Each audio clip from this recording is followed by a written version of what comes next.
तो मित्रों, मृत संजीवनी कवच का मैं पाठ कर रहा हूँ और आप ध्यान दे के सुनिए इस पाठ को और समझिए। गौरीपति मृत्युंजय सर भगवान शंकर की विधि पूर्वक आराधना करने के पश्चात भक्त को सदा मृत संजीवनी नाम का कवच का सुस्पष्ट पाठ करना चाहिए। महादेव भगवान शंकर का यह मृत संजीवनी नामक कवच तत्व का भी तत्व है, पुण्यप्रद है। इससे गुह्य से भी गुह्य मंगल प्रदान करने वाला है। आचार्य शिष्य को उपदेश करते हैं कि हे वत्स, अपने मन को एकाग्र करके इस मृत संजीवनी कवच को सुने। यह परम कल्याणकारी दिव्य कवच है। इसकी गोपनीयता सदा बनाए रखना। जरा से अभय करने वाले, निरंतर यज्ञ करने वाले सभी देवताओं से आराधित हे मृत्युंजय महादेव, आप पूर्व दिशा में मेरी सदा रक्षा करें।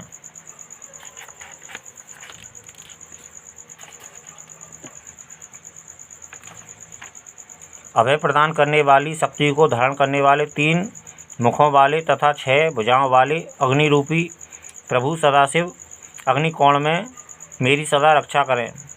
18 भुजाओं से युक्त हाथ में दंड और अभय मुद्रा धारण करने वाले सर्वत्र व्याप्त यमरूपी महादेव शिव दक्षिण दिशा में मेरी सदा रक्षा करें।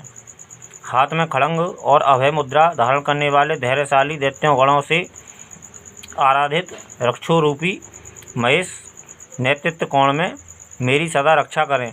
हाथ में अभय मुद्रा और पास धारण करने वाले सभी रत्नाकरों से सेवित वरुण स्वरूप महादेव भगवान शंकर पश्चिम दिशा में मेरी सदा रक्षा करें। हाथों में गदा और अभय मुद्रा धारण करने वाले प्राणों के रक्षक सर्वदा गतिशील वायु स्वरूप शंकर जी वायव्य कोण में मेरी सदा रक्षा करें। हाथों में शंख और अभय मुद्रा धारण करने वाले नायक सर्वमार्ग दृष्टा सर्वात्मा सर्वव्यापक परमेश्वर भगवान शिव समस्त दिशाओं में मध्य में मेरी रक्षा करें। हाथों में त्रिशूल और अभय मुद्रा को धारण करने वाले सभी विद्याओं के स्वामी ईशान स्वरूप भगवान परमेश्वर शिव ईशान कोण में मेरी रक्षा करें।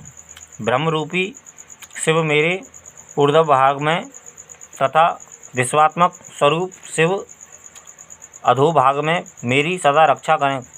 शंकर मेरे सिर की और चंद्रशेखर मेरे ललाट की रक्षा करें। मेरे बाहों के मध्य में सर्वलोकेश और दोनों नेत्रों की त्रिनेत्र भगवान शंकर रक्षा करें। दोनों बाहों की रक्षा गिरीश एवं दोनों कानों की रक्षा भगवान महेश्वर करें। महादेव मेरी नासिका की तथा वृषभ ध्वज मेरे दोनों ओठों की सदा रक्षा करें। दक्षिण मूर्ति मेरी जीवा की तथा गिरीश मेरे दांतों की रक्षा करें। मृत्युंजय मेरे मुख की एवं नागभूषण भगवान शिव मेरे कंठ की रक्षा करें। पिनाकी मेरे दोनों हाथों की तथा त्रिशूली मेरे हृदय की रक्षा करे। पंचवक्त्र मेरे दोनों स्तनों की और जगदीश्वर मेरे उदर की रक्षा करें। विरूपाक्ष नाभि की और पार्वतीपति पार्श्व भाग की रक्षा करें। गिरीश मेरे दोनों कटिभागों की तथा प्रमथाधिप पृष्ठभाग की रक्षा करें। महेश्वर मेरे गुह्य भाग की और भैरव मेरे दोनों उरुरों की रक्षा करें। जगत धर्ता मेरे दोनों घुटनों की, जगदम्बिका मेरे दोनों जंघों की तथा लोकवंदनीय सदाशिव निरंतर मेरे दोनों पैरों की रक्षा करे। गिरीश मेरी भार्या की रक्षा करे तथा भव मेरे पुत्रों की रक्षा करे। मृत्युंजय मेरी आयु की तथा गणनायक मेरे चित्त की रक्षा करें।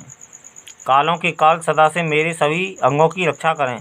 हे वत्स, देवताओं के लिए भी दुर्लभ इस पवित्र कवच का वर्णन मैंने तुमसे किया। महादेव जी ने मृत संजीवनी नामक इस कवच को कहा है। इस कवच की सहस्त्र आवृत्ति को पुरस्चरण कहा गया है। जो अपने मन को एकाग्र करके नित्य इसका पाठ करता है, सुनता है अथवा दूसरों को सुनाता है, वह अकाल मृत्यु को जीत कर पूर्ण आयु को उपभोग करता है।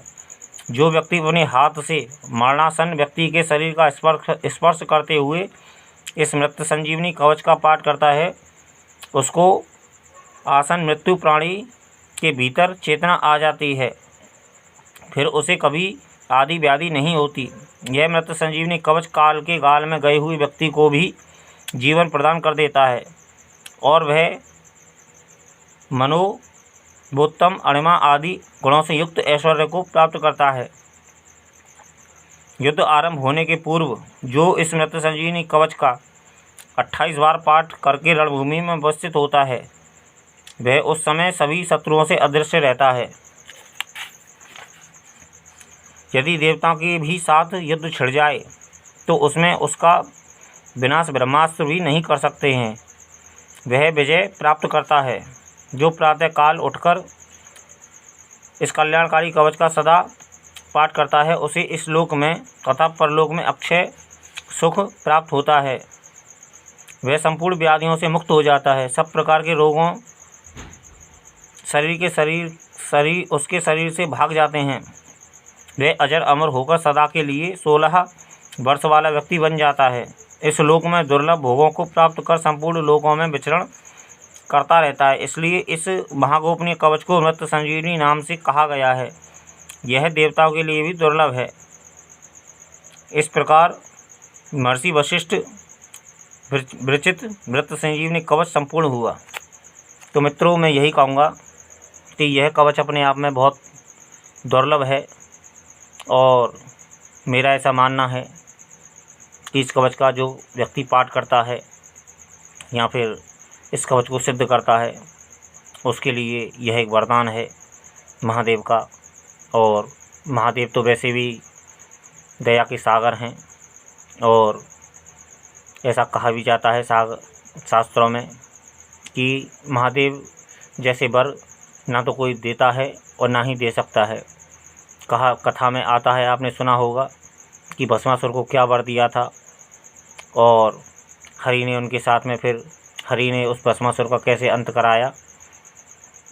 तो यह भी अपने आप में एक रोचक तथ्य है और रोचक कथा है। इसके विषय में फिर कभी बात करेंगे। मैंने तो फिलहाल में मृत संजीवनी कवच आपसे कहा है और इसको यह समझने योग्य बात है। और यदि किसी भी रोगी को रोग दूर करना हो तो इस मृत संजीवनी कवच का पाठ करे तो रोग जल्दी से जल्दी भाग जाएगा। और मेरा ऐसा मानना है कि यह कवच अपने आप में पूर्ण विद्या है और यही कहता हूँ मैं कि ये मेरे गुरुदेव की कृपा है जो मुझे यह ज्ञान प्राप्त हो रहा है और मैं आप लोगों को भी देने में समर्थ हो रहा हूँ। तो मित्रों, मैं यही कहूँगा कि भक्ति करो और आनंद में रहो और सुख भोगो। हर हर महादेव। जय गुरुदेव।